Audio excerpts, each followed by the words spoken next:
Ata kishin zgjedhur fustanin e bardh pa pyetur si më quhesha. Kishin bler unazën pa pyetur nëse doja. Kishin ftuar miqt pa pyetur nëse isha gati. Dhe unë, me 17 vjet mbi shpinë dhe me gjithë ëndrat e mia ende të gjalla brenda gjoksit, qëndroja në mes të dhomës sime të vogël dhe shikoja murin si dikush që tashmë ka filluar të humbas. Nesër do t'isha nuse. Nesër do të bëhesha prone dikujt tjetër. Nesër, sipas planit familjes sime, të fisit tim, të gjithë atyre që thonin se më duan, do të vdisja pak nga pak, me buzëqeshje, me vel të bardh dhe me heshtje. Por ajo natë nuk shkoi sipas planit të tyre. Nëse ke ardhur këtu, nëse jeton ndonjë luftë të ngjashme, nëse dikush të ka thënë ndonjëherë se ëndrat e tua janë shumë të mëdha për trupin tënd të vogël, ky video është për ty. Unë jam Vjosa, dhe kjo është historia ime e vërtet. Para se të filloj, dua diçka nga ju që jeni këtu tani, ju që po dëgjoni. Shkruani në komente, çfarë do të bënit ju në vendin tim? A do të kishit guxim të largoheshit? A mendoni se Vjosa bëri gjën e duhur? Nuk ka përgjigje të gabuar. Dua ta lexoj mendimin tuaj, sepse kjo histori nuk është vetëm e imja, është e shumë vajzave që ende nuk kanë gjetur zërin. Shkruani, unë do t'i lexoj të gjitha. Fshati ynë qëndronte i fshehur mes malesh, si dikush që ka frikë të dalë në dritë.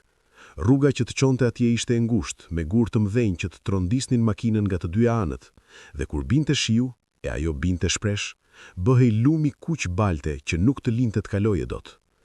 Njerëzit e fshatit ton kishin mësuar të rrinin, të mos lëviznin shumë, të mos kërkonin shumë, të mos ëndërronin shumë. Unë linda aty, Vjosa. Emrin ma vu gjyshja, e shtyr nga ndonjë kujtim i largët që nuk ma i shpjegoj kur. Vjosa është ujë, më tha një herë kur isha e vogël dhe sapo filloja të kuptoja botën. Uji që rrjedh dhe s'ndalet. Nuk e dija atëherë sa profetike do t'ishte ajo fjali. Nuk e dija se edhe unë, si ai lum, do duhej të rrija pak, pastaj të rrija pa u ndalur, derisa të gjeja det. Shtëpia jon ishte ndërtuar me gur të bardh, me obor të madh, ku lopët e disa vend kalonin ditën duke pastruar çfarë kishte mbetur nga bari thati verës. Kishin pemë, disa dardha dhe 2 kumbulla, dhe kur lulzonin në pranverë, krejt oborin nuhatesej si diçka nga një botë tjetër, diçka e butë dhe e pastë. Nëna ime quhej Shpresa. Dhe kjo ironi, emri Shpresa për një grua që rrinte gjithë jeta brenda mureve të atij obori, është diçka me të cilën jam marrë shumë gjatë viteve. Nëna ime ishte grua e bukur, me flokë të zeza të dendura dhe me fytyrë të rregullt, por ishte e lodhur gjithmonë. Lodhja e saj nuk ishte vetëm e tropit, ishte e shpirtit. Shihej në mënyrën si ecste, pak e përkulur, pak si dikush që pret goditjen tjetër. Kur qeshte me gjysmë goje, si dikush që ka mësuar të mos gëzohet plotësisht, se gëzimi i plot kushton. Isha 6 vjeç kur mësova alfabetin. Nuk e mësova në shkollë. Shkolla filloi kur isha 7, por e mësova nga një libër të vjetër me kopertinë të kuqe të grisur që e gjeta në shtratin të gjyshes sime. Gjyshja, e cila jetonte me ne derisa vdiq kur unë isha 9 vjeç, kishte mësuar të lexonte fshehurazi, si ma tregoi një herë duke e thënë si sekret, duke shikuar nga derat sigurohet se askush nuk dëgjonte. Leximi është armë, më tha ajo me zë të ulët, dhe unë nuk e kuptova atëherë çfarë donte të thoshte, por e mbaja mend gjithçka. Kur fillova shkollën, diçka ndizi brenda meje. Nuk di si ta shpjegoj ndryshe. Ishte si të hysh në një dhomë të errët dhe dikush ndes dritën dhe sheh për herë të parë çfarë ka brenda. Libra mbi libra, fjalë mbi fjalë, botë mbi botë. Mësuese sime të parë i thuhej Teuta dhe ishte nga qyteti. Kishte ardhur atje me entuziazmit e dikujt që besonte misionet. Ajo pa diçka tek unë që as vet nuk e dija se kisha. Pas javës parë, thirri babain tim dhe i tha: "Vajza juaj është shumë e zgjuar, duhet ta nxitni." Babai im e dëgjoi, i tha faleminderit dhe u largua. Nuk e di ç'mendoi, por unë, e cila isha ulur jashtë në shkallët e shkollës duke pretenduar se luaja, e dëgjova gjithçka. Dhe zemra ime u mbush me diçka aq të madhe, aq të ngrohtë sa ndjeva se do të plasja. Doja të bëhesha avokate. Nuk e di mirë nga e mora këtë ëndër, ndoshta nga një libër, ndoshta nga diçka e dëgjuar rastësisht në radio, ndoshta thjesht nga brenda, nga i vendi i errët e thellë ku fëmijët ruajnë gjërat e tyre të çmuara. Avokate, dikush që mbron njerëzit, dikush që flet kur të tjerët heshtin, dikush që ditë kthej fjalë në mburoj. Kur isha e vogël dhe nuk dija si funksionon bota, mendoja se avokatët janë si heronjtë e librave. Pastaj u rrita pak dhe kuptova se bota reale ka nevojë për heronj real shumë më shumë se botët e librave. Shkruaja gjithçka.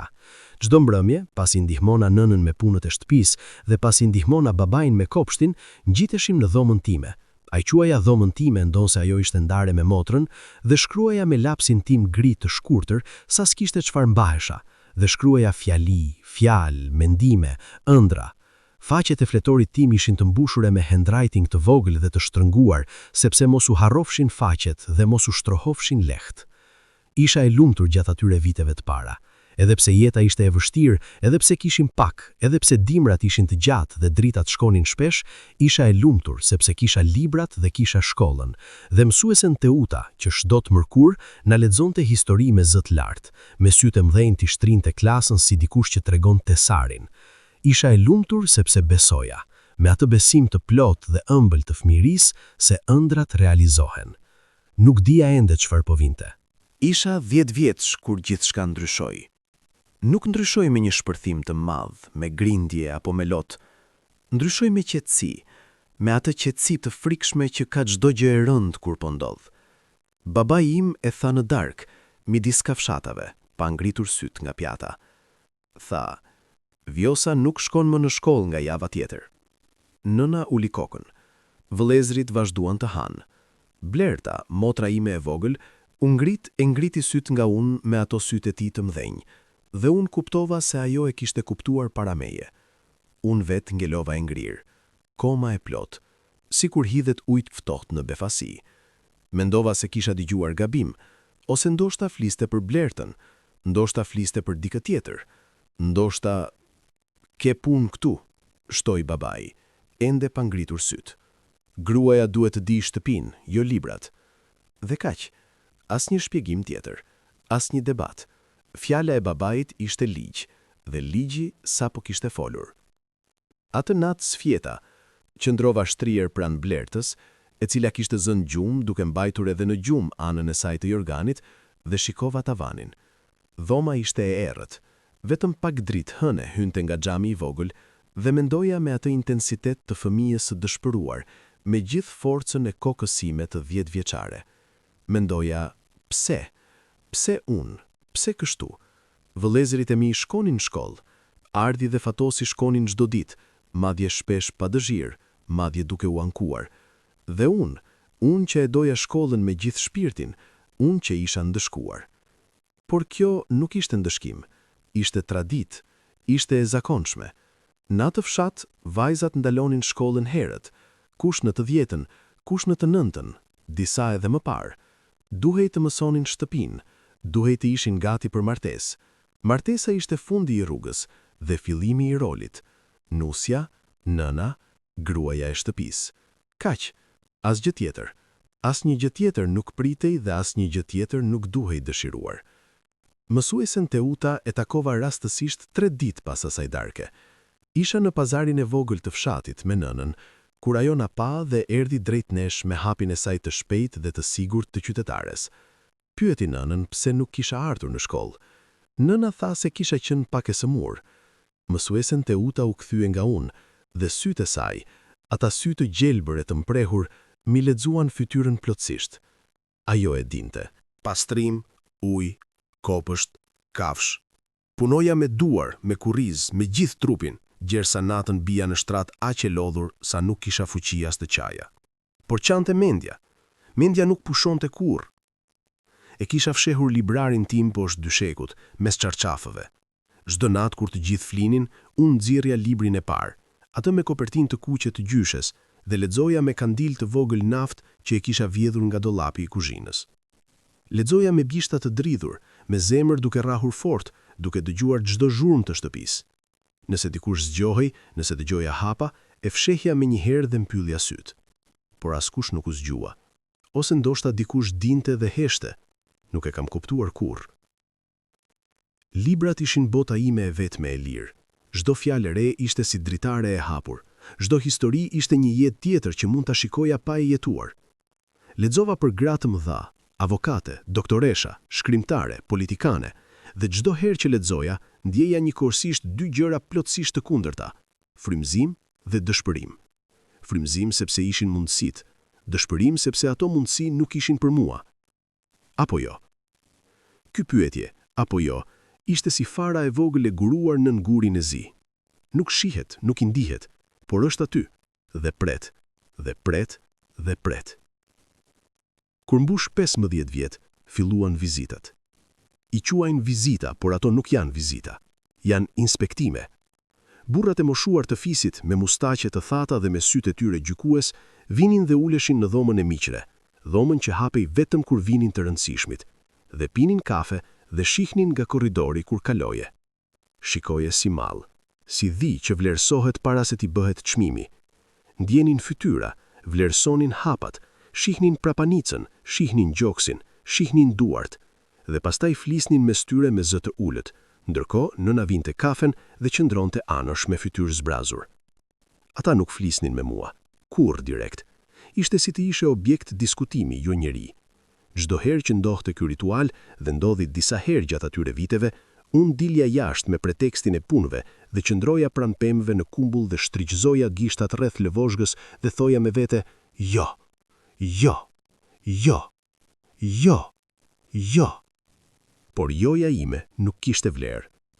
Kishte në fshat një grua, do ta quaj Fisniken sepse nuk dua ta them emrin e vërtet, e cila kishte rënë dashuri me një djalë nga jashtë fshatit kur ishte 22 vjeç dhe kishte ikur me të, pa leje të familjes.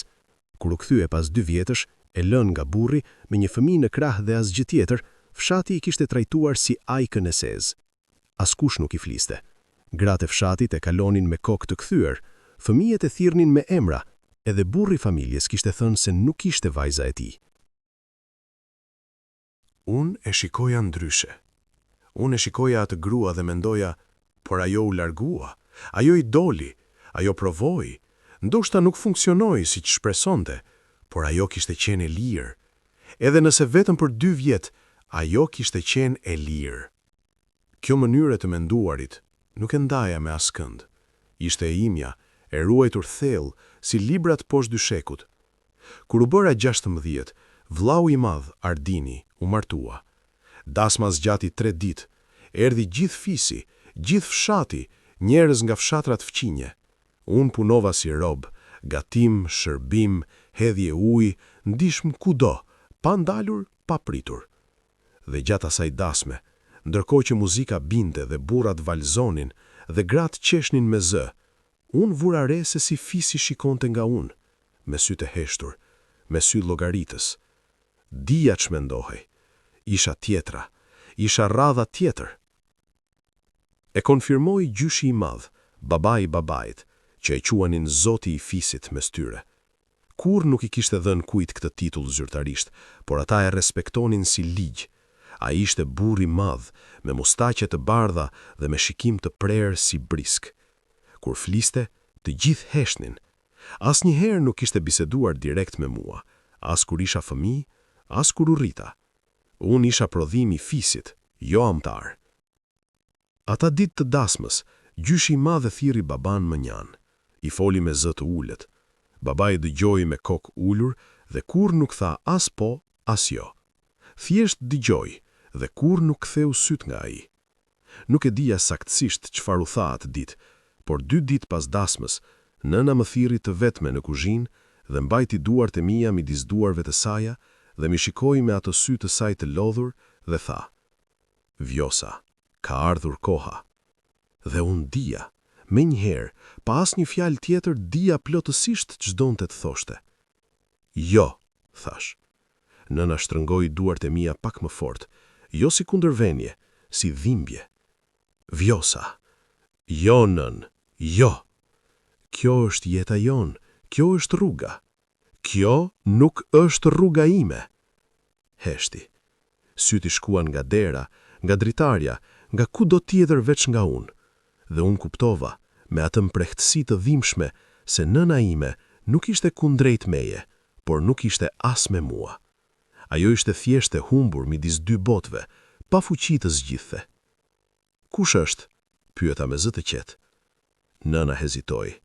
Pastaj tha: "Mirti, djali Bajramkurit. E ka tokën, e ka shtëpinë. Sa vjeç? 34. 34. Unë 17. Ai 34. Dhoma u rrotugua pak rreth meje, mbajta frymën. Duart e nënës ishin të ngrohta dhe të forta mbi mijat, dhe ndjeva diçka të frikshme. Nevoja të tërhiqja duart, nevoja të ikja, nevoja të bërtisja, por qëndrova e ngrirë. Familja vendosi, tha nëna me zë pothuajse pa shpresë. Kështu është. Kështu nuk duhet jetë, thash unë, por asaj nuk i erdhi ç'të thotë. Dhe unë ika nga kuzhina pa shtuar asgjë tjetër. Takimi me Mirtin, nëse mund ta quash takim, ndodhi 2 javë pasi nëna mi kishte thënë lajmin. Ai erdhi me babain e tij dhe me 2 kushërinj dhe uleshin në dhomën e miqve ndërkohë unë shërbesha kafen. Babai im ishte atje, gjyshi i madh ishte atje, Ardini ishte atje. Shtëpia jonë ishte e mbushur me meshkuj dhe unë isha e vetmja femër e shërbimit. Nëna kishte mbetur në kuzhinë. E pash Mirtin kur hyra me filxhanët. Ishte njëri i trash, me flokë të shkurtër dhe me shikim të rënd, njëri që ngjante se kishte kaluar jetën duke urdhëruar. Nuk mu duki keq, nuk mu duki mirë, mu duki huaj, plotësisht i huaj. Si dikush nga një planet tjetër, dikush me të cilin nuk kisha asnjë gjë të përbashkët, asnjë fjalë, asnjë ndjenjë. Kur i shtrova filxhanin, ai mu drejtua me atë ton pronësor që ka dikush kur i flet gjysendeve të tij. Mëso të bësh kafe të mirë, nuk e dua shumë të sheqerosur. Dhe kaq. Asnjë mirëmëngjes, asnjë emër, asnjë shikim njerëzor. Thjesht urdhër. Unë u kthjeva dhe ika. Në kuzhinë, nëna pyeti me sy nëse kisha marr fund. I thash po. Nuk i thash asgjë tjetër. Por brenda meje ajo fjali, mëso të bësh kafe të mirë, bëri diçka, si shkëndi mbi leckat e thata, si shkëndi mbi gjithçka kisha mbajtur brenda gjatë atyre viteve, çdo libër të lexuar fshehurzi, çdo natë qajtur në një organ, çdo herë ku kisha thënë me vete jo dhe askush nuk ishte dëgjuar. E gjitha kjo u ndez si zjarri i madh që ka pritur benzinë. Unë nuk do të bëhesha kjo, nuk do të bëhesha grua e dikujt që as emrin tim nuk pyeste, nuk do t'i bëja kafe dikujt që nuk shikonte në sytë e mi, nuk do ta humbjesa veten brenda atyre mureve, brenda asaj jete, brenda asaj heshtje. Nuk do të ndodhte. Ditët që pasuan ishin ditët e frikës dhe të planit. Brenda meje luftoheshin 2 botë. Njëra thoshte ik, tjetra thoshte ku, si, me çfarë. Isha 17 vjeçe, nuk kisha lek, as një grosh të vetëm, sepse nuk kisha punuar kurrë jashtë shtëpisë dhe familja nuk më jepte para. Nuk kisha as një adresë, as një mik, as një person në Tiranë apo kudo tjetër. Nuk kisha asgjë tjetër veç trupit tim dhe mendjes sime. Por kisha diçka të rëndësishme, kisha vendosmërinë. E di se nuk e do, tha nëna. E di. Nëna gjithmonë di. Lotra erdhën pa lajmërim, jo shumë por ardhën, i gëlltita. Atëre pse? Thash me zë të mbingërkuar. Atëre pse nën? Nëna hezitoi gjatë. Zërat e shtëpisë, zë i babait duke gërhitur, zë i erës jashtë xhamit, ishin të vetmet gjëra të dëgjueshme. Sepse kështu është jeta jon, tha ajo më në fund. Unë u martova kur s'kisha as sa ti. Edhe gjyshja jote, edhe para saj. Kur nuk di tjetër, mund të mësohet tjetër, thash. Nga kush? Ku? Si? Nën, fillova, dhe pastaj ndala.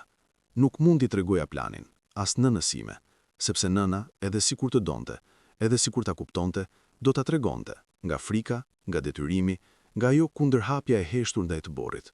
Jo nga dashakësia, por nga frika, dhe frika bën gjëra që dashuria nuk i do. Prit, tha nëna pastaj, dhe ngrihet pak. Zuri buzëqeshur me atë buzëqeshje të saj të gjysmë plot, e lodhur, e trishtuar. Prit dhe shiko. Mirtini nuk është i keq, ka shtëpi, ka jetë. Nën, e ndërpreva me zë të butë. Unë dua jetën time. Ajo heshti. Syti shkuan nga Blerta, e cila flinte pa ditur. Pastaj u ngrit ngadalë, si dikush e lodhur shumë, dhe doli nga dhoma pa shtuar asnjë fjalë. Unë qëndrova ulur gjatë në errësirë, duke dëgjuar ritmin e frymëmarrjes së Blertës. Pastaj, ngadalë, me duar sa të qëndrueshme, nxora çantën nga poshtë dyshekut. Ishte çanta e vogël, e zezë, e grisur pak në njërin anë. Kisha gjetur atë në mbeturina jashtë shtëpisë së dikujt dhe e kisha pastruar dhe e kisha mbajtur. Brenda ishin 2 bluzë, një xhaketë trash, një palë çorape të shtuara, libri i kuq i gjyshes sime dhe paratë, të mbështjellura me copë lecke dhe të lidhura me spango. Dhe letër, copa e vogël letre ku kisha shkruar adresën e një reparti bamirësor në Tiranë, e gjetur rastësisht në një flet gazete të vjetër, që kisha mbledhur nga plerat të çatit muaj më parë, atëre kur nuk dija ende se do t'ishte nevoja, por diçka mi kishte thënë, mbaje, sepse mund ta duash. Mbajta atë flet si thesar. Shtriva çantën e hapur mbi gjuhë dhe kontrollova çdo gjë edhe një herë, me gishta të ngadaltë dhe të kujdesshëm. 2 bluzë, xhaketën, çorapet, librin, parat, letrën me adresën. Kaq.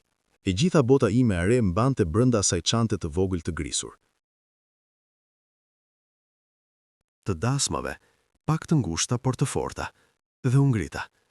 Ecja pa zë, duke i vënë çdo hap me shumë kujdes, duke shmangur pllakën e mesit të korridorit që gjithmonë gërvishte. E dija përmendesh çdo tingull të kësaj shtëpie. E dija ku të kaloja dhe ku jo. E dija se babai flinte thellë dhe zgjohej vetëm nga zyrat e mdhenj. E dija se nëna flinte lehtë, por kisha parë dritën e saj të fikur para gjysmë ore. Kur arrita te dera e madhe e hyrjes, shtrëngova dorezën me të dyja duart. Dera bënte zakonisht zhurmë kur hapej. Kishte shumë vjet pa vajosur sharnierët. Kisha menduar për këtë. Kisha vajosur ato sharnierë 3 ditë më parë, fshehur azë, duke pretenduar se po pastronin derën. Askush nuk ishte vënë re. Dera u hap pa zë. Nata ishte e ftohtë dhe e pastër. Ajri i maleve godet si ujë i ftohtë kur del natën, të zgjon çdo qeliz. Ngrita kokën dhe shikova qiellin. Yje të mdhenj, të dendur, si kur nuk i shikon nga qyteti si pas atyre që din. Qëndrova 1 sekond të vetme, vetëm 1 sekond, dhe pastaj ika. Nuk u ktheva të shikoja shtëpin. Ky vendim, të mos ktheja kryet, e mora me vetdije. E dija se nëse ktheja syt, nëse shikoja dritaren e dhomës ku blerta flinte, nëse shikoja pemët e kumbullës në obor, nëse shikoja tavanin e ulët me pllaka të shpërbëra, nëse shikoja çdo gjë me të cilën kisha rritur, do të ndaloja. Dhe nëse ndaloja, nuk do të lëvizja më. Kështu që nuk u ktheva. Eca në përfshatin e fjetur me hapa të shpejt, por jo me vrap. Vrapimi tërheq vëmendje, vrapimi tregon frikë, vrapimi lë gjurmë zëri.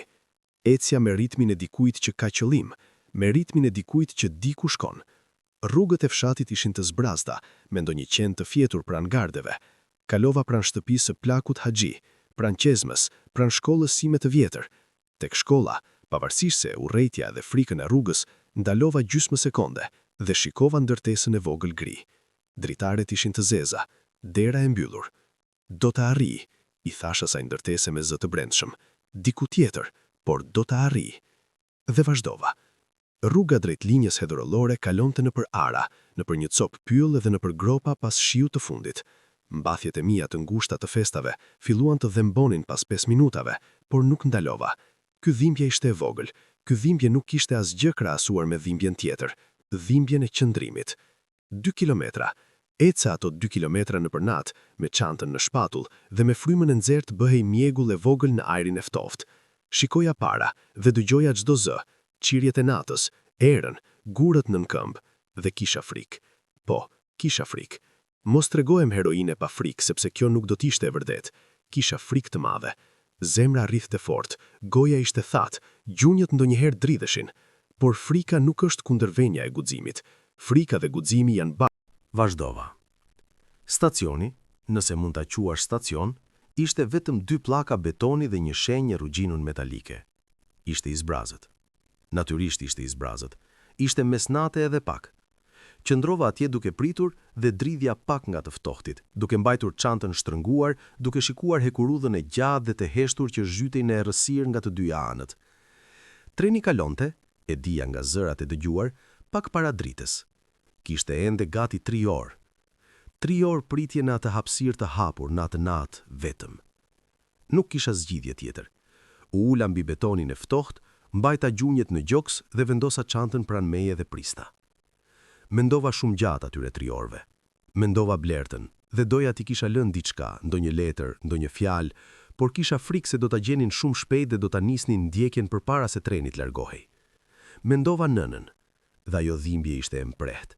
Doja shumë nënën, edhe tani, edhe sot, por dija se shpëtimi im nuk mund të varet nga leja e dikujt tjetër. Mendova librat e mi poshtë dyshekut.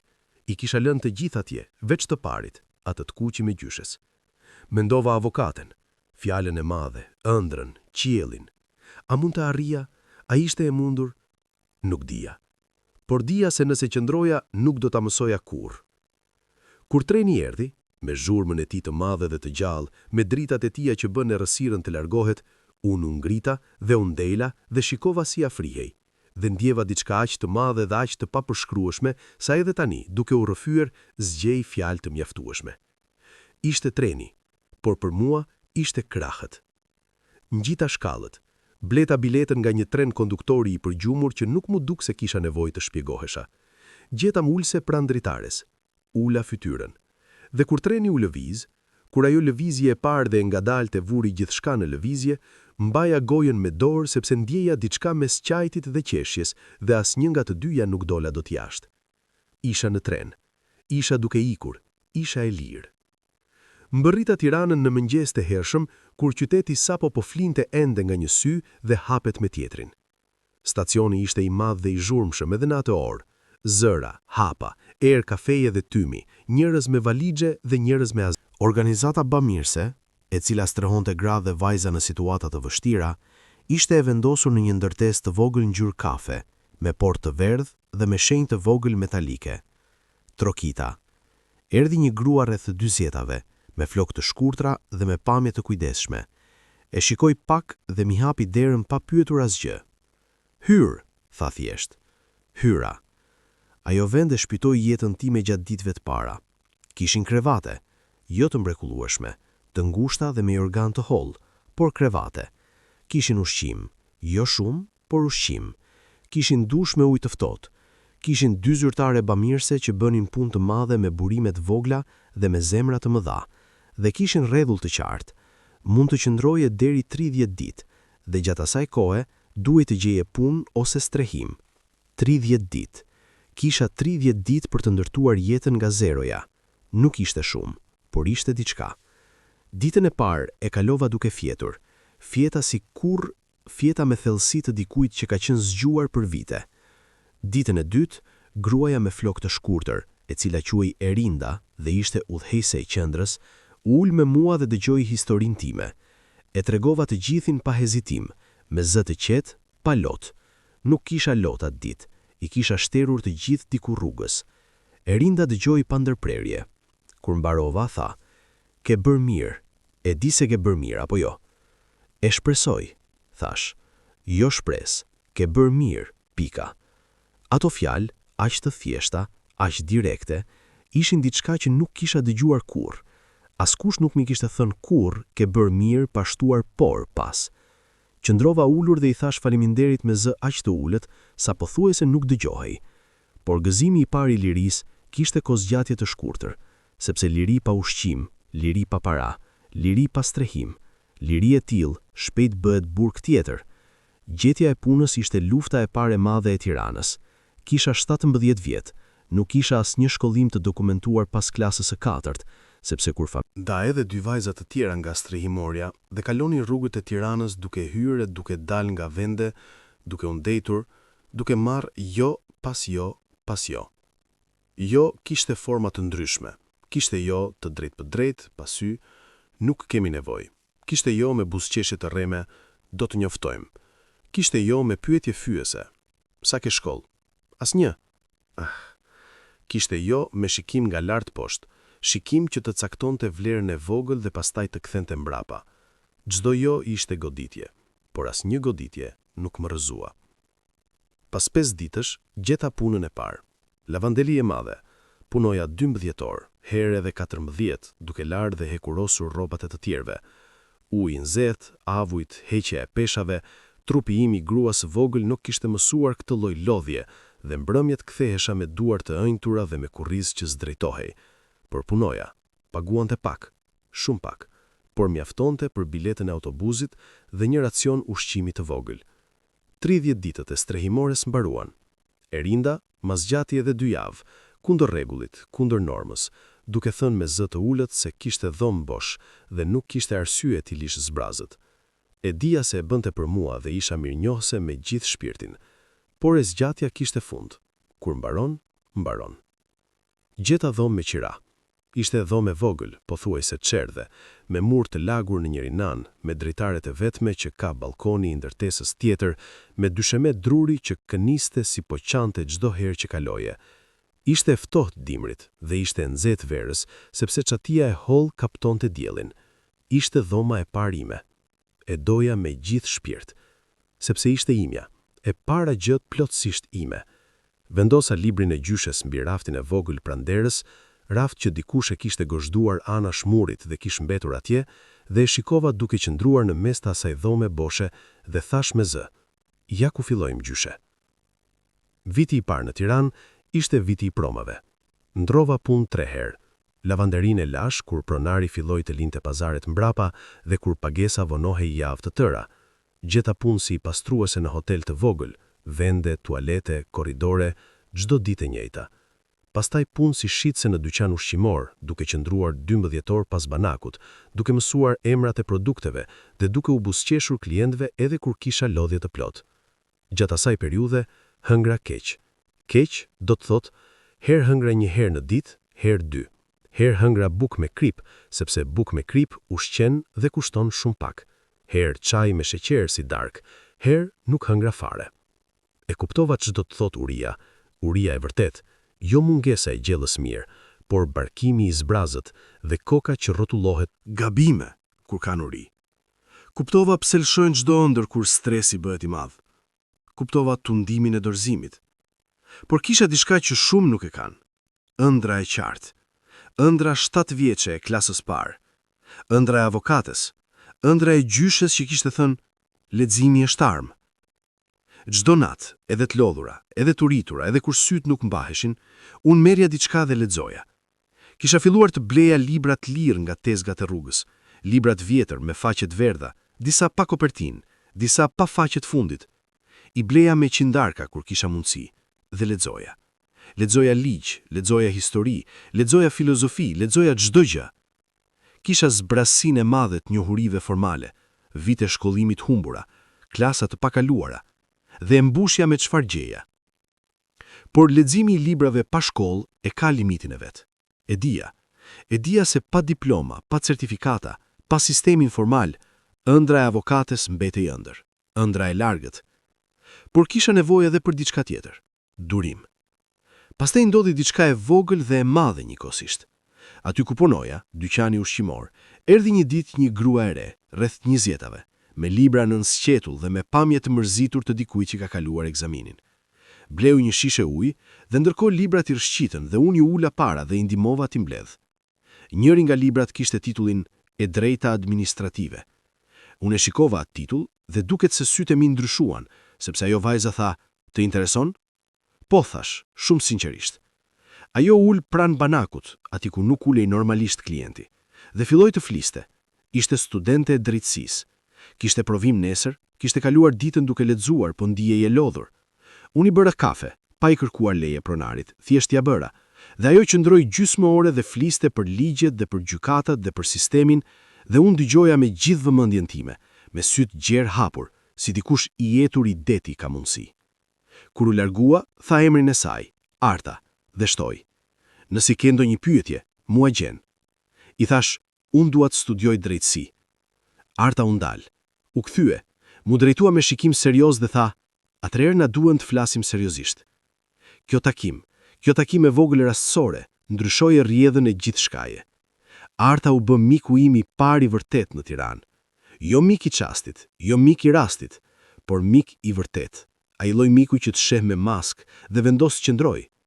Erdhi të shturën tjetër në dyqan dhe solli me vete një fletore me shënime, dhe u ul dhe filloi të ma shpjegoj si funksionon sistemi arsimor, ç'kërkohet, cilat janë rrugut. Dëgjova çdo fjalë, mora shënime në një copë letre darka me stilocapin e kasës. Rruga ishte e qartë por e vështirë.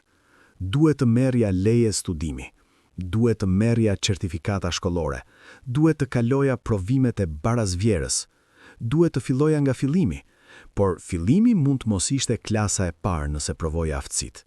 Kishte rrugë, kishte organizata që ndihmonin, kishte kurse të mbrëmjes. "Mund ta bësh," tha Arta me atë ton të drejtë për drejtë hers. "Jo lehtë, por mund." "E di," thash, "e di se mund." Arta qeshi. Shumica e njerëzve kur i tregon rrugën e vështirë thon ndoshta ose do të mendoj. Ti the, e di. Ky është ndryshimi. Filluan mësimet e mbrëmjes. Arta, edhe pse kishte studimin e vet dhe detyrimet e saj, ma ndihmoi të gjeja kursin e duhur, një qendër arsimimi për të rritur, me orë pas pune, me çmim të ulët. Shkoja çdo të hënë, të mërkurë dhe të premte, direkt nga dyqani, pa kaluar shtëpi, me veshjet e punës dhe me çantën të vogël. Hy në klas me erën e rrobave të lavanderisë nga koha e mëparshme apo me erën e dyqanit. Ulesha mes njerëzve tjerë, disa si unë, disa shumë të ndryshëm, dhe dëgjoja. O, si dëgjoja, me gjithë trupin.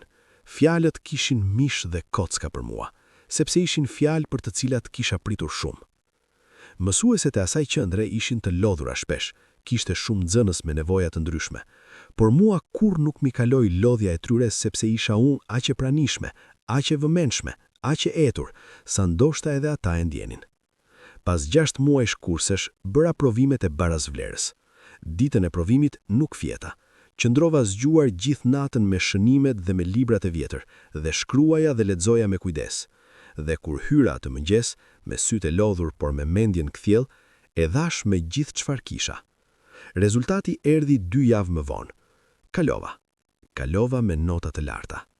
Kur e lexova rezultatin, listë e shpallur në dërras të zezë në korridor, qëndrova dhe e lexova 3 herë. Pastaj shkova në banjo, hapa rubinetin dhe qava në ujin e ftohtë me gojën e hapur pa zë, me shpatullat dridhurana. Qava gjatë, çliruese dhe e dhimbshme njëkohësisht. Qava për vitet e humbura, qava për gjyshen e vdekur, qava për nënën që kurrë s'kish kuptuar se sa e çmuar ishte fuqia e leximit. Qava për Blertën, qava për 10 vjeçaren time që kishte pritur kaq shumë dhe nuk kishte pritur kot. Kalonja, rruga ishte e hapur. Regjistrimi në universitet ishte gara e radhës.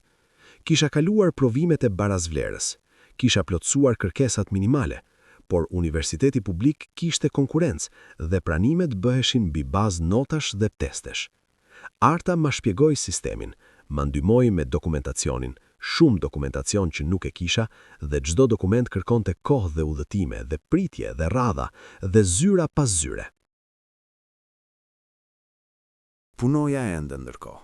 Punoja çdo ditë. Arta herë mi siguronte herë libra falas ose mi jepte të saja të huazuara, dhe kjo ndihma ishte shumë. Por nuk mund ta mbaja vetëm mbi shpatullat e saj. Ajo kishte jetën e saj, familjen e saj, studimet e veta. Gjeta punë të re, si asistente administrative në një klinik të vogël dentare. Paguhej pak më mirë se dyqani. Orët ishin pak më të rregullta dhe patronja, doktoresha Eni, ishte grua e arsimuar dhe e kuptimit. Kur ju tregova situatën time, me fjalë të kujdesshme, pa treguar çdo detaj, sepse kisha mësuar se bota nuk duhet i tregosh çdo gjë, ajo vendosi menjëherë. Ti punon çdo ditë nga ora 9 deri në 3. Pas 3, universiteti. Kjo është marrëveshja. Kjo marrëveshje ishte dhuratë. Provimin e pranimit e dhash pas 3 muajsh përgatitje intensive. Ishte provimi vështirë, jo pamundsueshëm i vështirë, por vështirë. Dhe kisha njerëz pranë meje atë ditë që kalonin provime me menjesh nga familje të arsimuara, me libra nga biblioteka private, me kurse paraprake të shtrenjta. Dhe unë me librat e mia të grisur dhe me netët e kaluara duke lexuar me suris, isha midis tyre. Nuk bëra krahasim. Futa kokën dhe punova. Kalova. Jo me pikët më të larta, por kalova. Ditën kur pash emrin tim në listën e pranimit, vjosa aty me shkronja të zeza mbi letër të bardhë, nuk qava. Nuk bërtita. Thjesht buzëqesha. Një buzëqeshje e ngadalt dhe e thellë, si dikush i lodhur shumë dhe ka arritur shtëpinë pas rrugës së gjatë. Dhe mora telefon, njërin nga 2 telefonat e vjetër që kisha pasur atëherë, dhe thirra Artën. Kalova, thash. Nga tjeta anë dëgjoja Artën duke bërtitur me gëzim, me bërtitje të mëdha aq sa unë e largova pak telefonin nga veshi. Pastaj qeshi dhe ajo qeshi me mua, dhe qëndruan 2 vajza duke qeshur nëpër telefon si lunak dhe si interesonte kujt. Universiteti ishte botë tjetër. Botë ku ndjeja distancën time çdo ditë, jo sepse dikush e thoshte hapur, por sepse ndjehej. Shikoje stilat e shokëve të klasës, aftësinë e tyre, koleksionin e librave, sigurinë me të cilin flisnin. Ndjeje fjalën privilegj pa e shqiptuar, Ata kishin shtëpitë e tyre, kishin familjet e tyre, kishin mundësitë e tyre, kishin bazën e sistemit shumë para se të hynin këtu. Dhe unë me librat e mia të grisur dhe me netet e kaluara duke lexuar me suris, isha midis tyre. Nuk bëra krahasim. Futa kokën dhe punova. Kalova. Jo me pikët më të larta, por kalova. Ditën kur pash emrin tim në listën e pranimit, vjosa aty me shkronja të zeza mbi letër të bardhë, nuk qava, nuk bërtita. Thjesht buzëqesha, një buzëqeshje e ngadalt dhe e thellë, si dikush i lodhur shumë dhe ka arritur shtëpinë pas rrugës së gjatë. Dhe mora telefon, njërin nga 2 telefonat e vjetër që kisha pasur atëherë, dhe thira Artën. Kalova, thash. Nga tjetra anë dëgjoja Artën duke bërtitur me gëzim, me bërtitje të mëdha aq sa unë e largova pak telefonin nga veshi. Pastaj qeshi dhe ajo qeshi me mua dhe qëndruan 2 vajza duke qeshur nëpër telefon si lunak dhe si interesonte kujt. Universiteti ishte botë tjetër. Botë ku ndjeja distancën time çdo ditë, jo sepse dikush e thoshte hapur, por sepse ndjehej. Shikoje stilat e shokëve të klasës, aftësinë e tyre, koleksionin e librave, sigurinë me të cilin flisnin. Ndjeje fjalën privilegj pa e shqiptuar. Ata kishin shtëpitë e tyre, kishin familjet e tyre, kishin mundësitë e tyre, kishin bazën e sistemit shumë para se të hynin këtu. Dhe unë me librat e mia të grisur dhe me netet e kaluara duke lexuar me suris, isha midis tyre. Ndërtoja tull pas tulle. Kishte net kur mbyllja librin dhe thoja me vete, nuk mund. Por mëngjesin tjetër çoheshim dhe vazhdoja. Kishte edhe presione të tjera. Dikush në kopshin e universitetit, duke dëgjuar bisedë, mori vesh se kisha ardhur nga fshati dhe kishte pasur situatë familjare të vështirë. Fjalët shkojnë shpejt kudo, edhe atje. Disa shikime u ndryshuan, disa ngushëllime erdhën të pasinqerta, me atë cilësi të dyshim të keqardhjes ndaj dikujt që ndihet inferior. Nuk e doja të lloj vëmendjeje. Nuk kisha nevojë për keqardhje, kisha nevojë për mundësi të barabarta. Mbylla syt ndaj atyre shikimeve. Punova, lexova. Shkova çdo orë mësimi dhe mbeta pas çdo ore mësimi kur kishte mundësi të pyesja profesorët. Dhe profesorët, dua të them, shumica ishin njerëz serioze të drejtë. Disa prej tyre pan diçka tek unë. Njëri, profesor Gjoka, pedagogi së drejtës penale, njëri i rrept dhe i drejtë për drejtë, mu drejtua një herë pas seancës dhe tha: "Ke mënyrë specifike të arsyetimit? Vazhdo." Ky 2 fjalë, vazhdo, ishin si benzinë. Studimi i drejtësisë kishte shumë aspekte. Ligji civil, ligji penal, ligji administrativ, ligji kushtetues, procedura, historia e ligjit, filozofia e ligjit. Çdo fush ishte botë vet, por ajo që mu duke imja, ajo që gjeta veten brenda saj si askund tjetër, ishte mbrojtja e të drejtave. Ligji si mjet i njeriu të pafuqishëm kundër padrejtësisë. Ligji si zë kur zëri tjetër është marr. Kuptova pse kisha dashur të bëhesha avokate qysh si fëmijë, jo si titull, jo si karrierë, si mision, si detyrë ndaj atyre vajzave dhe grave që nuk kanë zë, ndaj atyre që sistemi i ka bërë të padukshëm, ndaj atyre si unë kisha qenë, 17 vjeçe me ëndra të mëdha dhe me dyer të mbyllura. Ato vajza kishin nevojë për dikë, dhe unë do të isha ajo dikush. Gjatë viteve të studimit, familja ime ishte heshtje e madhe. E dija se kishin marrë vesh ikjen time, si të mos merrnin vesh. Dasma e planifikuar kishte rënë, unë isha zhdukur dhe fshati kishte folur. Kisha pritur ndjekje, kisha pritur kërkim, kisha pritur diçka, por asgjë nuk erdhi. Ndoshta nuk dinin ku të kërkonin. Ndoshta vendosën ta shpallin të vdekur si duhej bërë me gratë që ikin, sepse ikja për ata ishte vdekje sociale dhe familja u kishte mbetur pak me ta. Por nëna nuk mund të harroja. Herher gjatë netëve të gjata të studimit, zgjoheshim nga xumi me zemër duke rraur, sepse kisha ëndërruar nënën. E shihja fytyrën e saj, të lodhur, me sytë e saj të lodhur, dhe zgjoheshem me dhimbje dhe me dëshirë, dhe me diçka të komplikuar mes dashurisë dhe zemërimit, dhe keqardhjes ndaj dikujt që ndihet inferior. Nuk e doja atë lloj vëmendjeje. Nuk kisha nevojë për keqardhje, kisha nevojë për mundësi të barabarta. Fëmijërinë e saj të pastër aty pranë meje atë natë kur unë mbajta çantën dhe ika. Çdo herë që mendoja Blertën pyesja, çfarë i treguan, çfarë i thanë? E kishin bërë të besonte se ika sepse nuk e doja, apo kishin heshtur si heshtja e tyre zakonshme mbi çdo gjë të vështirë? Dhe pyetja tjetër, pyetja që drithne më shumë, e kishin martuar edhe atë? Kur të arrinte mosha që fisi e vendoste, jo mosha që ligji e kish, do t'i bënin të njëjtën? Do ta ndalin në shkollën, do ta ulnin në atë dhomë të miqve, do ta shpinin para dikujt që nuk pyeste as si quhej? Kjo mendim, Blerta e martuar me detyrim, Blerta e bllokuar, ishte karburi i furishëm brenda meje. Studioni jo vetëm për veten, studioni për çdo vajzë si Blerta. Studioni sepse dita kur dija ligjin dhe kisha autoritetin, kisha mundësi të mbroja. Viti i tretë i universitetit solli diçka tjetër, praktikën. Studentët e drejtësisë bënin praktik në zyra ligjore, gjykata, institucione.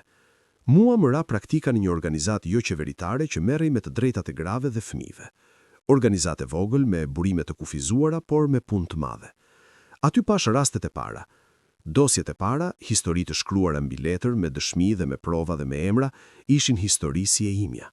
Vajzat martuara me detyrim, grata abuzuara, femra të bllokuara pa dokumente, pa drejta, pa zë. Çdo dosje ishte njeri. Çdo faqe kishte dhimbje të vërtet. Kur lexova dosjen e parë, vajzë 15 vjeçe e martuar me detyrim me burr 40 vjeç, dora ime drithet pak mbi tavolinë. Udhëheqësja e organizatës, avokatja Rozeta, grua e fortë dhe mprehur, e pa dhe pyeti, "Je mirë?" "Jam", thash, e kuptoj që ndjen kjo vajzë. Rozeta mu drejtua me shikim të kujdesshëm. "E di, ke treguar diçka nga historia jote. Kjo do të bëjë avokate ndryshe. Kjo empati, kur kontrollohet dhe kanalizohet si fuqi, do të bëjë avokate të jashtëzakonshme." Ato fjalë që ndruan brenda meje si dritë. Viti i fundit i universitetit ishte viti i testimit fundit. Teza e diplomës kishte të bënte me martesën e detyruar dhe me instrumentet ligjore të mbrojtjes, tema që e zgjodha vetë dhe që profesorët e pranuan pa debat. Ishte temë me rëndësi, ishte temë e vështirë akademikisht dhe ishte temë që e ngjante gjithë jetën time. E shkrova tezën e asaj me gjithë çfarë dija dhe gjithë shka kisha jetuar. Punova muaj për muaj, pas punës, pas oreve mësimore, natë pas nate. Kisha mbi tavolinën time të vogël, tavolina nga tregu i tenjsozave, e lëmyer dhe pak e krisur, libra, dosje, shënime, kafe të ftohtë dhe herë asgjë për të ngrënë, sepse koha kishte hikur pa e vënë re. Kishte net kur rënja mbi libra gjumë dhe zgjohesha me faqen e shtypur mbi ballë dhe me dhimbje kurrizi. Kishte ditë kur punoja 8 orë dhe pastaj shkoja drejt bibliotekës dhe qëndroja atje derisa mbyllej, dhe pastaj shkoja shtëpi dhe vazhdoja. Kishte momente kur të mos ta haja supën e ngrohtë, mos ta ndjesha ngrohtësinë e shtratit, mos të pushoja, por kur nuk mendova seriozisht të ndaloja. Kur? Sepse çdo herë kur ndihesha me sfiduar, e mbyllnim syt dhe shihja atë natë kur isha ulur mbi betonin e ftohtë të stacionit dhe prisja trenin me çantën e vogël të zezë mbi gjuhë. Shihja atë vajzë 17 vjeçare dhe pyesja, a do ta zhgënjeja?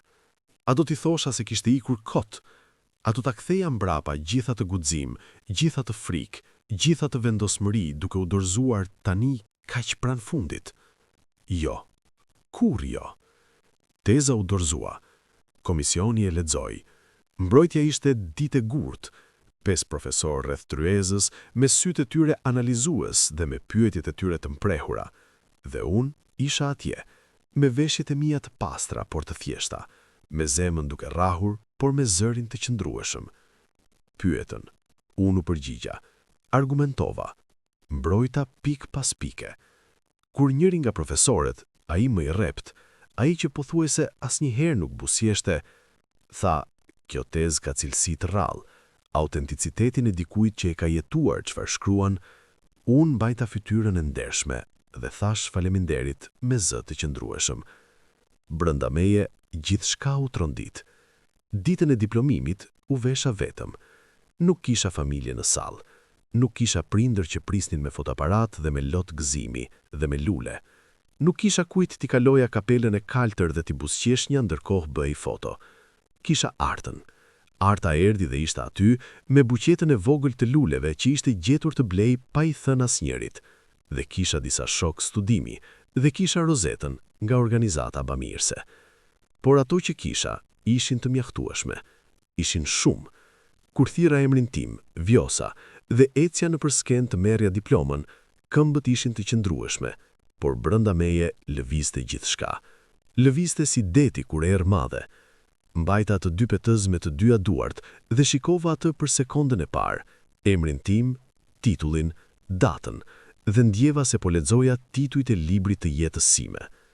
Arta bërtiti nga salla, bërtiti me atë zërin e saj të lartë dhe pa druajtje, dhe disa njerëz u kthyen të shihnin dhe alo vazhdoi pa u interesuar fare, dhe unë nga skena e shikova, dhe për herë të parë gjatë asaj ceremonie, qava.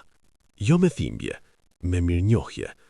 Mirënjohje për çdo gjë, edhe për dhimbjen, edhe për nënën e lodhur, edhe për baban e heshtur, edhe për fshatin e mbyllur, sepse gjitha jo kishte qenë zjarri, dhe zjarri, nëse nuk të djeg, nëse mbaron rasti, të bën çelik. Isha çelik. Pas diplomimit, filloi faza tjetër, praktika e licencimit, provimet e shtetit, regjistrimi në dhomën avokacisë. Secila fazë kishte rregullat e saj dhe kërkesat e saj, dhe pritjet e saj. Secila fazë ishte pengesë tjetër. Punoja te organizata e Rozetës gjatë kësaj kohe, jo si studente praktikante, por si bashkëpunëtore e re, me pagë të vogël, por me punë të madhe. Çdo ditë kishin rastet e reja, gra, vajza, fëmijë, njerëz të pafuqishëm para sistemit. Unë i merrja dosjet dhe lexoja dhe studionja dhe ndihmoja Rozetën të ndërtonte argumentet. Mësoja çdo ditë. Mësoja jo vetëm ligjin, por edhe njerëzit, si komunikohej me klientin e friksuar, si nxirreshin faktet e fshehura, si mbaheshin sytë e hapur edhe kur dëgjoje gjëra të rënda. Provimi i shtetit erdhi. E dhash, pas 2 muaj shpritje, 2 muaj ku punova dhe prita, dhe punova dhe prita. Rezultati erdhi. Kalova. Isha avokate. Avokate. Ai fjalë, ai titull, ishte diçka aq e madhe dhe aq e rëndë, sa nuk e kisha fuqinë ta thoja me zë të lartë menjëherë. Isha ulur në dhomën time të vogël, akoma e njëjta dhomë me murin e lagur dhe dritaren drejt balkonit tjetër, akoma e imja, akoma e dashur, dhe mbajta letrën dhe e thash me zë shumë të ulët, pothuajse si lutje. Avokate. Dhe pastaj me zë pak më të lartë, dhe pastaj normalisht, dhe pastaj sa munda. Avokate, avokate, avokate. Fqenji sipër më goditi dyshemen, natyrisht, por nuk mu interesua fare. Rasti im i parë i pavarur ishte vajzë 16 vjeçare nga rajoni i Veriut. E kishin martuar me detyrim dhe kishte ardhur e vëllai i madh dhe kishte sjelltur tek organizata jon. Vëllai, i ri me zemër të mirë, ndryshim nga shumë, kishte parë çfarë ndodhte me motrën dhe kishte thënë jo ndaj familjes. Kishte marrë motrën dhe kishte ikur. Kur ula para kësaj vajze, me sytë e saj të friksuar dhe me duart e shtrënguara mbi gjuhë, ndjeva diçka tronditse. Shihja veten, shihja atë natë, shihja stacionin e herudhudhës dhe betonin e ftohtë dhe çantën e vogël. Shihja frikën dhe vendosmërinë e farkëtimit të brendshëm të dikujt që ka vendosur. Si të quajnë? E pyeta me zë të butë. Drita, tha ajo me zë të ulët. Drita, përsërita. Emri yt thot gjithçka që je, dhe unë jam Vjosa dhe do të ndihmoj. Ajo mu drejtua me sytë e saj të mëdhenj dhe pyeti: "Ke pasur frikë ndonjëherë ti?" Hezitova vetëm 1 sekond. Pastaj thash: "Po, shumë. Por frika nuk është kundërvendja e guximit. Guximi është të vazhdosh edhe me frikë." Drita nuk tha asgjë, por diçka në fytyrën e saj ndryshoi. Diçka u lirua pak, si ny që u la pak. Rasti shkoi në gjykat. Ishte betejë vështirë. Familja kishte avokat të vet, kishte lidhje lokale, kishte presion të padukshëm. Kishte ditë kur gjykata vepronte ngadalë si mur e guri, kur burokracia bënte pengesë pas pengese, kur ndije sistemin jo si mjet drejtësie, por si labirint të projektuar për të lodhur. Por kisha mësuar diçka gjatë gjithë rrugës time. Durimi i arsyetuar dhe vendosmëria e qetë i kalojnë çdo mur. Fitova rastin. Dritës ju dha mbrojtja ligjore. Familja nuk kishte të drejtë të detyronte. Ligji kishte folur. Kur Drita mori lajmin, e thirrëm telefonit, ajo ishte te strehimorja, dëgjova zërin e saj duke plasur. Qau. Jo me dhimbje, me lehtësi. Qau me atë lloj qatjeje të dikujt të cilit i ka rënë pesha. Dhe unë, pas telefonit, ula në karrigen e zyrës sime të vogël dhe mbajta sytë e mbyllur dhe mendova, kjo është pse. Kjo është çfarë isha. Muaj pas fitores së rastit të Dritës, erdhi letra. Ishte mëngjes i zakonshëm kur sekretaria e organizatës solli zarfin. Të bardhë, të thjesht, pa adresë kthimi. Emri im i shkruar me dorë. Handwriting i njohur. Aq i njohur sa kur e pash, duart e mia ndalen mbi tavolinë dhe zemra bëri rrahje të çuditshme. E hapa me kujdes. Brenda ishte letër me 2 faqe, e shkruar me dorë me stilopanz blu. Shkrimi i njohur, por i zgjatur nga koha, si shkrimi dikujt që ka plakur pak. Ishte nëna. Shkronte me fjalë të kujdesshme, si dikush që ka menduar shumë para se të filloj. Shkronte se kishte marrë vesh adresën time nëpërmjet dikujt, nuk thoshte kujt, pas shumë kohësh. Shkronte se Blerta ishte mirë, kjo që e para gjë, dhe zemra mu lehtësua si blok guri. Blerta ishte mirë, Blerta ishte rritur, Blerta vazhdonte akoma. Shkronte se fshati kishte ndryshuar pak, por pak ka vlerë. Shkronte se babai kishte sëmur dhe ishte shëruar. Shkronte se Ardin kishte 2 fëmijë tani. Dhe pastaj, në fund të faqes së dytë, kishte disa fjali që i lexova 3 herë. Vjosa. Nuk e di nëse bëre mirë apo keq. Nuk jam njeriu i duhur të gjykoj. Por mësova se je avokate. Mësova çfarë do të thotë. Dhe mendova, avokate do të thotë dikush që mbron. Vajza ime mbron njerëzit. Kjo nuk mund të jetë gjë e keqe. Kjo nuk mund. Mbarova leximin dhe letra ishte lagur pak, nga lotët e mi, të cilat kishin rënë pa e vënë re fare. Nëna nuk mi kërkonte falje, nuk thoshte se kisha bërë mirë, por thoshte, vajza ime mbron njerëzit, dhe ky ishte, nga ajo grua, nga ajo jetë, nga i fshat, pohimi më i madh që mund të vinte. I shkrova mbrapa. Jo me zemërim, jo me akuza, jo me listë gjërësh të gabuara. I shkrova me dashuri të komplikuar, të lënduar, për të vërtet. I shkrova se isha mirë, se isha e lirë, se isha ajo që kisha dashur të bëhesha. I shkrova se e doja, i shkrova se Blertën e doja, i shkrova se një ditë ndoshta do të gjenim rrugën për të takuar. Jo si dikur, jo me frikë dhe heshtje, por me ndershmëri. Nuk e di nëse letra arriti, nuk mora përgjigje, por e dija se kisha bërë diçka të rëndësishme. Kisha lënë derën e hapur, jo për ta mbyllur atë jetë, por për të pranuar se ajo jetë, me gjithë dhimbjen dhe ngushtësinë dhe humbjen e saj, ishte pjesë e mia. Dhe avokatja që isha sot ishte ndërtuar mbi themelet e asaj vajze të fshatit, me librin e kuq në dyshek. Vitet kaluan, rastet u shtuan. Çdo rast ishte person, çdo person kishte histori, dhe çdo histori kishin elemente të ngjashme me timen. Sistemi i fisit, presioni familjar, martesa me detyrim, shkollimi i ndaluar, liri e mohuar. Dallonin detajet, por thelbi ishte i njëjtë. Vajza e vogël me ëndra, familja me ligje të vjetra, sistemi i mbyllur. Punova me organizata ndërkombëtare, punova me institucione shtetërore, mora pjesë në konferenca, shkrova raporte, dëshmova para komisioneve ligjore. Zëri im që dikur kishte qenë vetëm imi, i fshehur brenda dhe nuk guxonte të dilte jashtë, u bë zë i shumëve. Gra dhe vajza që nuk kishin zë erdhën tek unë. Dita nuk mjaftonte. Hapa zyrën time të vogël avokature. Emrin e zyrës e zgjodha me kujdes. Vjoca dhe të tjera, sepse kur nuk doja ta quaja vetëm emrin tim. Doja që edhe vetë emri i zyrës të tregonte se kjo punë nuk ishte vetëm e imja, ishte punë kolektive, ishte zë i shumëve. Arta, shoku im i vjetër, mikja e parë dhe e vërtet, u bë partnere. Kishte diplomuar edhe ajo, kishte bërë karrierën e saj, dhe kur i propozova të ndanim zyrën tha, kam pritur ta propozoje. Rozetën e pata si mentor deri kur u tërhoq në pension. Ditën e fundit të punës së saj, më thirri pranë dhe tha, Vjoca, ti e çdoja të bëhesha kur nuk kisha kohë të bëhesha. Kujdesu për fëmijët. Fëmijët, Ashtu i thoshte rasteve. Fëmijët, jo klientët, jo rastet. Fëmijët. E mbajte atë fjalë, si urdhër. Dita ime tani fillon të herë dhe mbaron të vonë. Kishte ngarkesë dhe lodhje dhe frustrim, dhe ditë kur sistemi juridik bënte pengesë, dhe ditë kur fitonin, dhe ditë kur humbja ishte e dhimbshme. Por çdo ditë kishte kuptim, çdo ditë kishte arsye. Ndodhi gjatë sezonit dimror, kur Tirana ishte e ftohtë dhe qielli gri dhe rrugët me njerëz të ngutshëm. Dikush trokiti në derën e zyrës sime.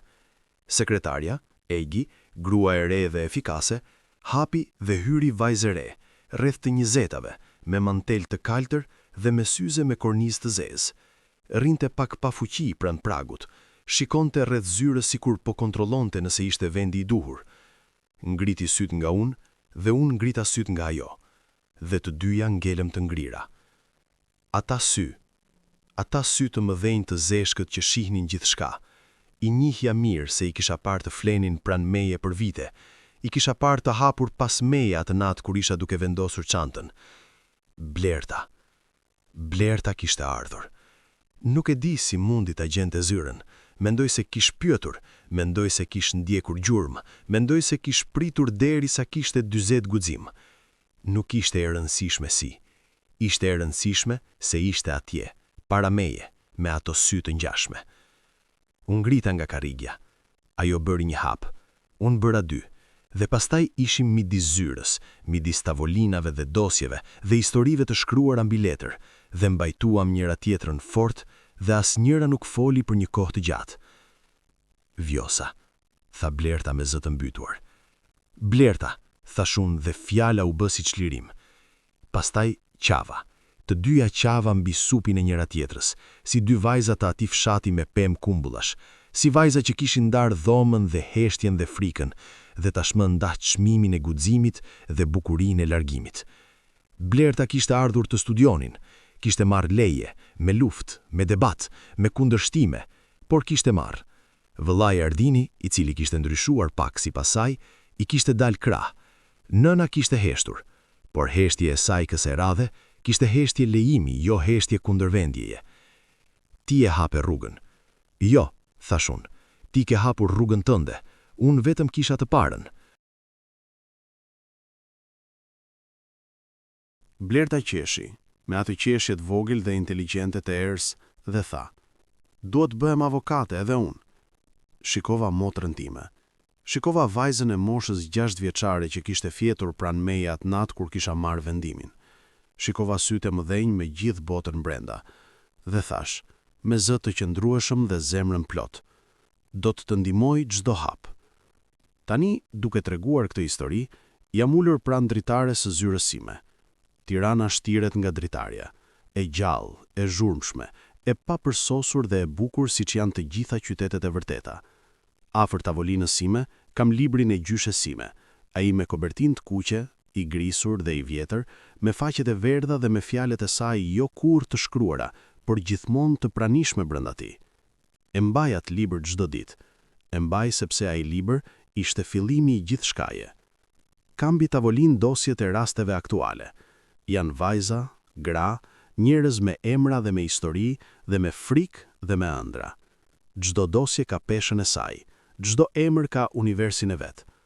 Mendoj shpesh vajzën 17 vjeçare që qëndronte mbi betonin e ftohtë të stacionit të Ekurudhës, duke pritur trenin me çantën e vogël të zezë dhe me zemrën mes frikës dhe vendosmërisë. Mendoj natën e errët dhe yjet e mëdhenj dhe ajrin e ftohtë të maleve. Mendoj dritat e trenit kur u shfaqën në errësirë. Mendoj si u ngrita dhe si ngjita shkallët dhe si ula kokën kur treni lëvizi.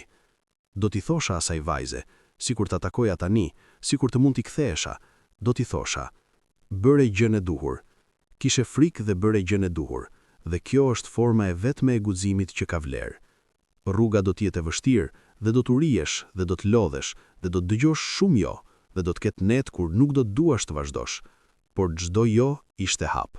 Çdo natë e vështirë kishte mëngjesin e saj, dhe ajo ëndër e avokates e mbajtur kaq fort dhe kaq gjatë do të bëhet e vërtet. Do të bëhesh avokate, do të mbrosh të tjerët, do të bëhesh zëri atyre që nuk kanë zë. familja ime mu detyrua të martohej, fisi vendosi, babai urdhëroi, nëna heshti, dhe unë e vogla me librin e kuq të gjyshes dhe me ëndrrën e papërmysme, ika. Ikja ishte frika, ikja ishte guximi, ikja ishte fillimi. Nëse je aty, nëse je ti, vajzë me ëndrat mëdha dhe dyert të mbyllura, nëse je ti, grua me jetë të bllokuar nga dikush tjetër, nëse je ti, njeri me frymë të ngushtë brenda dikujt tjetër vendimi, dua të dëgjosh mirë. Ëndrat e tua janë legjitime. Lutria jote ka vlerë. Frika jote është normale. Dhe guximi, ai guximi i fogullit të diturit se çfarë je dhe çfarë dëshiron, ai guxim është i mjaftueshëm si fillim. Nuk ke nevojë për miratimin e askujt për të filluar të bëhesh vetja. Treni kalon. Çdo natë, treni kalon. Pyetja është vetëm nëse do të ngjitesh. Kjo ishte historia ime. E tregova me gjithë shpirtin, me gjithë dhimbjen, me gjithë gëzimin dhe me gjithë forcën e imja. Tani dua ta dëgjoj ty. Shkruaj në komente. A ke jetuar ndonjëherë diçka të ngjashme? A ke njohur dikë si Vjosa, vajzë apo grua me ëndrat mëdha dhe me mundësi të bllokuara? Çfarë mendon ti? Bëri gjën e duhur ajo vajzë 17 vjeçare kur u ngrit nga shtrati dhe zgjodhi trenin mbi dasmën? Shkruaj. Çdo koment është i rëndësishëm, sepse kur flasim, kur nuk heshtim, ndryshojmë diçka. Nëse kjo histori të preku, ndaje me dikë. Ndoshta ka dikë pranë teje që ka nevojë ta dëgjoj. Dhe nëse don të dëgjosh histori të tjera si kjo, histori të vërteta, emocionale, njerëzore, subscribe dhe kliko ikonën e zilës. Unë jam Vjosa dhe unë jam këtu.